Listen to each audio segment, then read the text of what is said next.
श्री स्वामी समर्थ.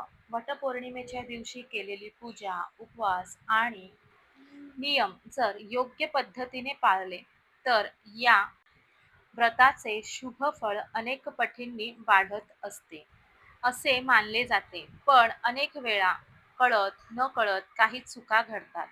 पूजा केली जाते, व्रतही केले जाते, पण काही आवश्यक गोष्टींकडे दुर्लक्ष होते. म्हणूनच यंदाच्या वटपौर्णिमेला कोणते नियम पाळायचे, कोणत्या गोष्टी टाळायच्या, पूजा कोणत्या वेळेत करायची आणि पूजानंतर कोणती महत्त्वाची कृती करायची आहे, हे जाणून घेणे खूप आवश्यक आहे.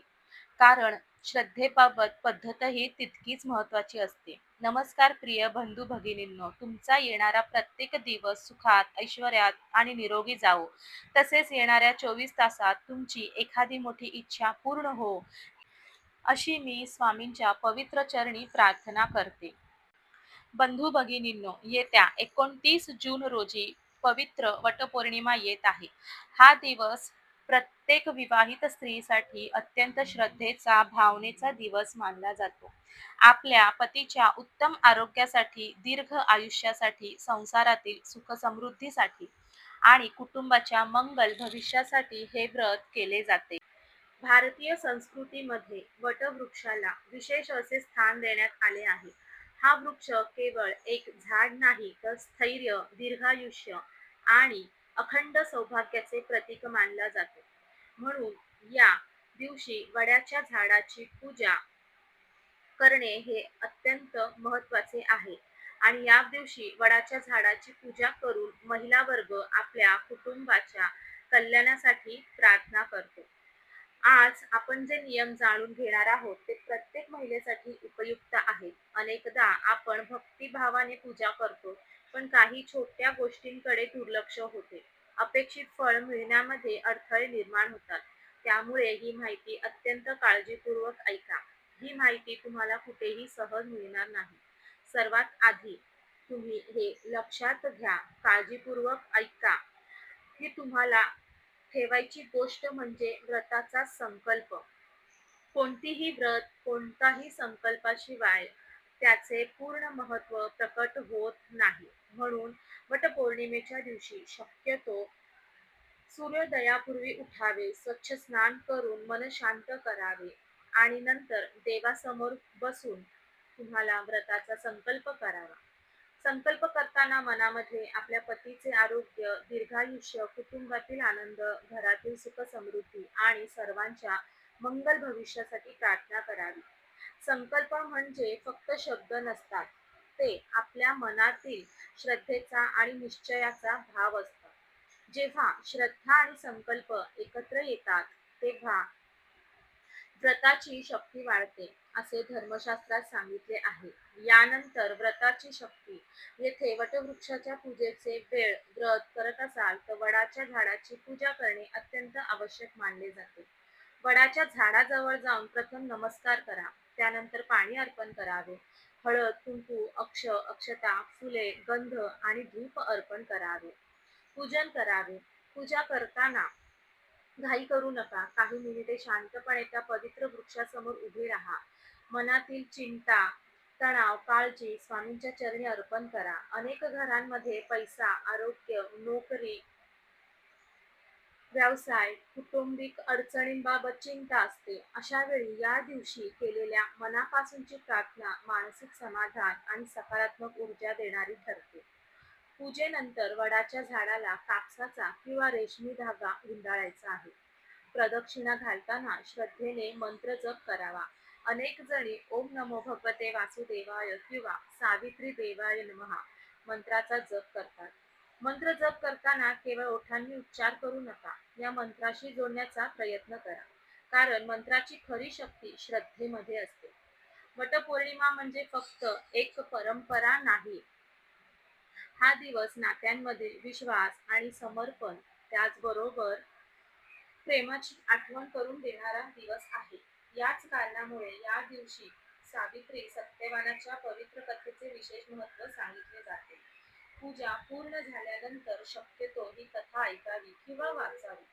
सावित्रीच्या अढळ निष्ठेने, धैर्याने आणि दृढ विश्वासाने तिने केलेला संघर्ष आजही प्रेरणा देतो. त्यामुळे व्रताच्या दिवशी ही कथा ऐकल्याने भक्तिभाव अधिक दृढ होतो असे मानले जाते. जर मंदिरात किंवा वडाच्या झाडाजवळ कथा ऐकण्याची सोय नसेल तर घरी आल्यावर शांतपणे बसून कथा वाचू शकता. आजच्या काळात मोबाईलवरही ही कथा सहज उपलब्ध आहे. हे लक्षात ठेवा.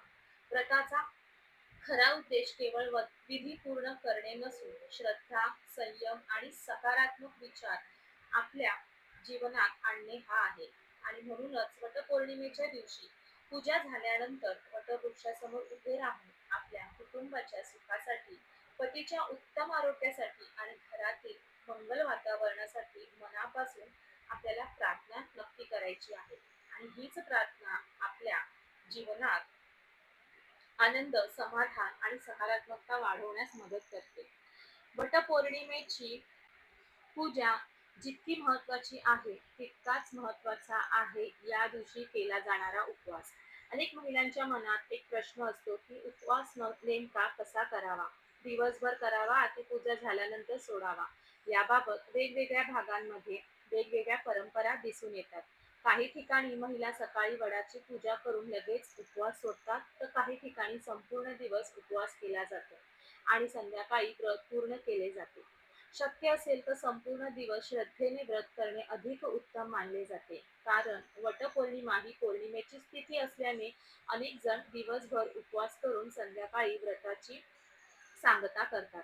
याचा अर्थ दिवसभर उपाशी राहणे असा नाही. ज्यांना आवश्यक असेल त्यांनी फळे, दूध, ताक, उपवासाचे पदार्थ यांचे सेवन करू शकतात. श्रद्धा महत्वाची आहे. शरीराला त्रास देणे हे स्वामी समर्थ नेहमी भक्तांच्या भावनेला महत्व देतात. त्यामुळे आपल्या प्रकृतीनुसार आणि क्षमतेनुसार व्रत करावे, पण मनामध्ये भक्ती आणि नियम पाळण्याची तयारी असणे आवश्यक आहे. अनेकदा आपण व्रत करतो, पूजा करतो,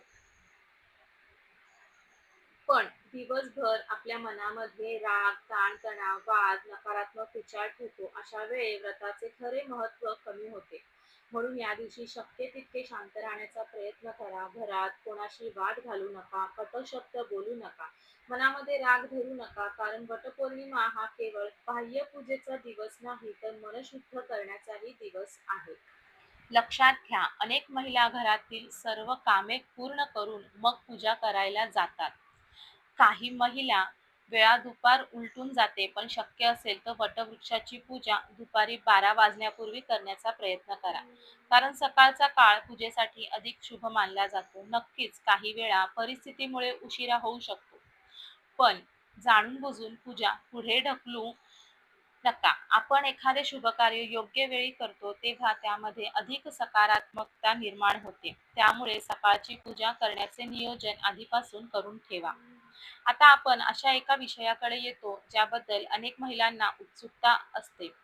वटपौर्णिमेला कोणत्या रंगाची साडी परिधान करावी, कोणत्या रंगाच्या बांगड्या घालाव्यात, यामागे धार्मिक आणि पारंपरिक मान्यता आहे. सर्वप्रथम हिरवा रंग हा रंग सौभाग्य, समृद्धी आणि नवचैतन्याचे प्रतीक मानले जाते. निसर्गाचा रंग हिरवा आहे. वाढ, प्रगती, सकारात्मकता यांचा तो प्रतीक मानला जातो. म्हणूनच वटपौर्णिमेच्या दिवशी हिरव्या रंगाची साडी परिधान करणे अत्यंत शुभ मानले जाते. हिरव्या रंगाच्या काचेच्या बांगड्यांनाही विशेष महत्त्व दिले जाते. अनेक महिलांनी साडी नेसणे ह्या रंगाची शक्य होत नाही. काही महिला नोकरी किंवा इतर काही कामं करत असतात. अशा वेळी कमीत कमी हिरव्या रंगाची 1-2 काचेची बांगडी तरी नक्की घालावी. श्रद्धा महत्त्वाची आहे. संपूर्ण सजावट झाली नाही म्हणून पूजा अपूर्ण होत नाही असे नाही. परंपरेचा सन्मान म्हणून या गोष्टी शक्य तेवढ्या आपल्याला पाळायच्या आहेत. हिरव्या रंगानंतर लाल रंगालाही विशेष महत्त्व आहे. लाल रंग उत्साह, मंगलकारक, आनंद आणि सौभाग्याचे प्रतीक मानले जाते. लग्न समारंभ, देवपूजा किंवा इतर शुभ कार्य असेल तर लाल रंगाचे महत्त्व आपण नेहमी पाहतो. वटपौर्णिमेच्या दिवशी लाल रंगाची साडी किंवा लाल रंगाचा समावेश असलेले वस्त्र परिधान करणे देखील शुभ मानले जाते. त्याप्रमाणे पिवळा रंग ही अत्यंत पवित्र आहे. हळदीचा रंग पिवळा असतो. पिवळा रंग ज्ञान, शुभत्व आणि मंगलतेचे प्रतीक मानले जाते. म्हणून हिरवा, लाल आणि पिवळा हे 3 रंग विशेष शुभ मानले जातात. याशिवाय गुलाबी, केशरी, पोपटी, जांभळा किंवा इतर सौम्य शुभ रंग देखील परिधान करता येतात. महत्त्वाची गोष्ट म्हणजे त्या दिवशी आपण आनंदी, प्रसन्न आणि सकारात्मक भावनेने सजावे.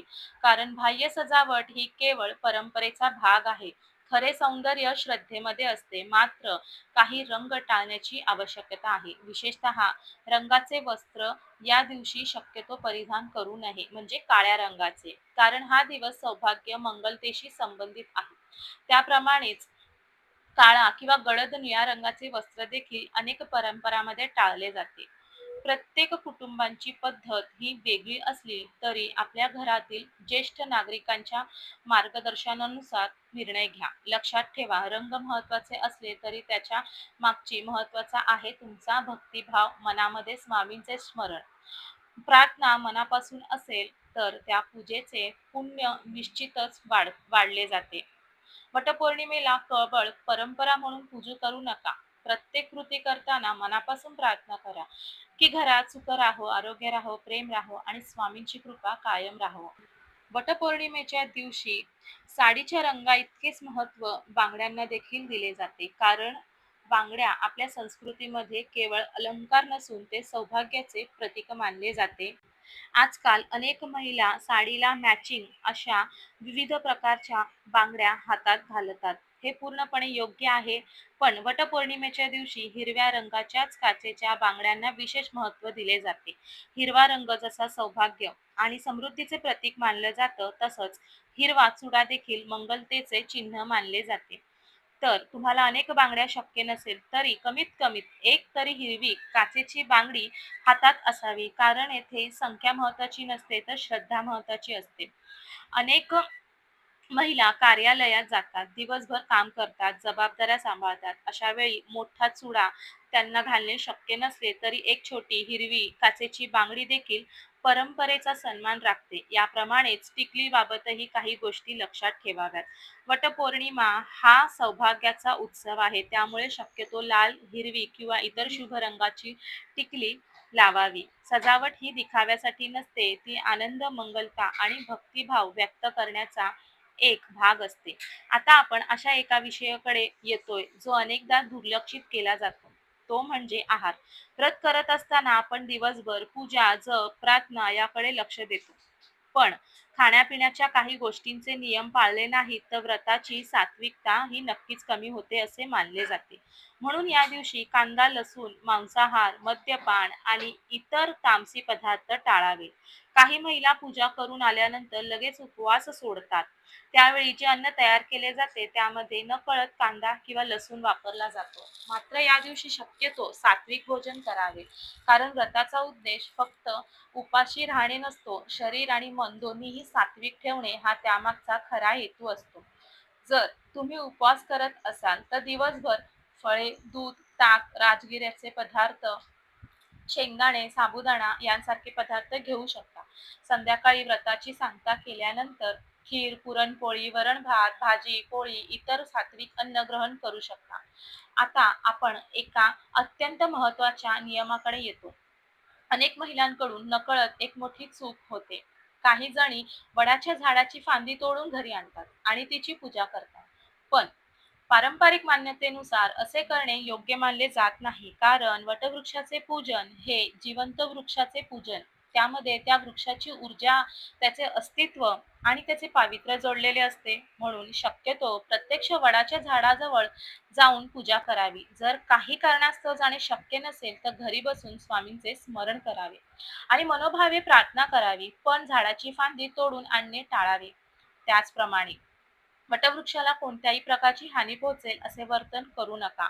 पाने तोडू नका, फांद्या तोडू नका, झाडाभोवती अस्वच्छता करू नका. कारण हा दिवस निसर्गाचा सन्मान करण्याचा दिवस देखील आहे. भारतीय संस्कृतीने वडाच्या झाडाला पूजनीय मानलेले आहे. यामागे एक मोठा संदेश आहे. जो वृक्ष आपल्याला सावली देतो, प्राणवायू देतो आणि अनेक जीवांचे रक्षण करतो, त्याच्याबद्दल कृतज्ञता व्यक्त करण्याचा हा दिवस आहे. म्हणून पूजेसोबतच वृक्ष संवर्धनाचा संकल्पही मनात नक्की करा. श्रद्धा आणि नियम यांचा सुंदर संगम झाला की व्रताचे महत्त्व अनेक पटींनी वाढते. म्हणून या दिवशी केवळ पूजा करून मोकळे होऊ नका. मन शुद्ध ठेवा, वाणी मधुर ठेवा, विचार सकारात्मक ठेवा. कारण स्वामींची कृपा केवळ विधींवर नाही तर आपल्या भावनेवरही असते. घरामध्ये असेल, परस्पर आदर असेल आणि देवावरील विश्वास असेल तर अनेक संकटे आपोआप दूर होतात. याच कारणामुळे वटपौर्णिमेच्या दिवशी मानसिक शुद्धतेलाही तितकेच महत्त्व दिले जाते. राग, द्वेष, मत्सर, कटुता यांपासून स्वतःला दूर ठेवण्याचा प्रयत्न करा. त्या दिवशी शक्य तितका वेळ नामस्मरण घालवा. स्वामी समर्थांचा जप करा. ओम नमो भगवते वासुदेवाय नमः या मंत्राचा जप करा. मनामध्ये फक्त एकच भावना ठेवा की स्वामींची कृपा सदैव तुमच्या कुटुंबावर राहो. वटपौर्णिमेच्या दिवशी पूजा, उपवास, नियम यांना जितके महत्त्व आहे तितकेच महत्त्व काही विशेष परिस्थितीमध्ये पाळायच्या गोष्टींनाही आहे. विशेषतः ज्या महिलांची यंदाची पहिली पौर्णिमा आहे त्यांनी भावनिक आणि संस्मरणीय असणे. लग्नानंतर येणारी पहिली वटपौर्णिमा ही विशेष उत्साहात साजरी केली जाते. या दिवशी नवविवाहित महिलांनी शक्यतो नवीन वस्त्र परिधान करून वटवृक्षाची पूजा करावी. नवीन वस्त्र म्हणजे अगोदर वापरलेली नसलेली साडी किंवा पोशाख. यामागील भावना अशी आहे की नव्या संसाराच्या प्रारंभासोबतच नवीन नवीन आनंद आणि आशा आणि नवीन मंगलतेचे स्वागत केले जाते. मुलगी माहेरी जाते, तेथे पूजा करते. ही परंपरा प्रेम, आपुलकी आणि कुटुंबातील नात्यांचे महत्त्व जपणारी आहे. मात्र परिस्थितीनुसार प्रत्येकाची सोय ही वेगळी असू शकते. त्यामुळे माहेरी जाणे शक्य नसले तरी चिंता करण्याचे कारण नाही. श्रद्धेने केलेली पूजा सर्वात महत्त्वाची असते. आता गर्भवती महिलांबद्दल एक महत्त्वाची बातमी समजून घ्या. गर्भावस्थेमध्ये आईसोबत बाळाचीही काळजी घ्यावी लागते. शक्य नसेल तर म्हणजे बघा, यावेळेस तुम्हाला उपवास करणे शक्य नसेल तर उपवास न करता फक्त श्रद्धेने वटवृक्षाची पूजा केली तरीही पुरेसे मानले जाते. स्वतःच्या आरोग्याला त्रास होईल असे कोणतेही कठोर नियम पाळू नयेत. या दिवशी गर्भवती महिलांनी शांतपणे पूजा करावी, प्रार्थना करावी, स्वामींचे स्मरण करावे. आई आणि बाळ दोघांचेही आरोग्य उत्तम राहावे अशी प्रार्थना करावी. बंधू भगिनींनो, आता आपण त्या महत्त्वाच्या गोष्टीकडे येतो ज्याकडे अनेक वेळा दुर्लक्ष होते. अनेक महिला पूजा करतात, प्रदक्षिणा घालतात, धागा बांधतात, कथा ऐकतात आणि मग घरी परततात. परंतु पूजानंतरची सर्वात महत्त्वाची गोष्ट विसरून जातात, ती म्हणजे मनापासून केलेली प्रार्थना. होय, पूजा पूर्ण झाल्यानंतर काही क्षण शांतपणे वटवृक्षासमोर उभे राहा. डोळे बंद करा, स्वामी समर्थांचे स्मरण करा आणि आपल्या कुटुंबासाठी, आपल्या पतीच्या कल्याणासाठी, आपल्या घराच्या सुखशांतीसाठी, उज्ज्वल भविष्यासाठी, सर्वांच्या कल्याणासाठी मनापासून प्रार्थना करा. कारण विधी पूर्ण होतो तो हातांनी, पण पूजा पूर्ण होते ते भावनेने. जेव्हा मनापासून प्रार्थना केली जाते तेव्हा भक्त आणि परमेश्वर यांच्यामधील नाते अधिक दृढ होते. अनेक वेळा जीवनामध्ये पैसा असतो पण समाधान नसते. कधी नोकरीची चिंता असते, कधी व्यवसायातील अडचणी असतात, कधी आरोग्याची चिंता असते, कधी घरातील मतभेद मनाला त्रास देतात. अशा वेळी या पवित्र दिवशी केलेली प्रार्थना मनाला नवीन बळ देते, श्रद्धा वाढवते आणि संकटाला सामोरे जाण्याची शक्ती देते. म्हणून वटपौर्णिमेच्या दिवशी फक्त व्रत करू नका, कृतज्ञताही व्यक्त करा. स्वामींनी आजपर्यंत जे काही दिले आहे त्याबद्दल धन्यवाद द्या, कारण कृतज्ञतेतूनच खरी समृद्धी निर्माण होते. बंधू भगिनींनो, वटपौर्णिमा हा केवळ एक सण नाही, तो श्रद्धेचा उत्सव आहे, नात्यांचा उत्सव आहे, संयमाचा उत्सव आहे आणि सर्वात महत्त्वाचे म्हणजे विश्वासाचा उत्सव आहे. ज्या घरामध्ये देवावरील श्रद्धा, एकमेकांबद्दल आदर, प्रेम असते त्या घरामध्ये आनंदाचे वातावरण कायम राहते. म्हणून या वटपौर्णिमेला मनापासून पूजा करा, शक्य तेवढे नियम पाळा, कोणत्याही गोष्टीची भीती बाळगू नका. स्वामी समर्थांवर पूर्ण विश्वास ठेवा, त्यांच्या कृपेने जीवनातील प्रत्येक अडचणीतून मार्ग नक्की मिळतो.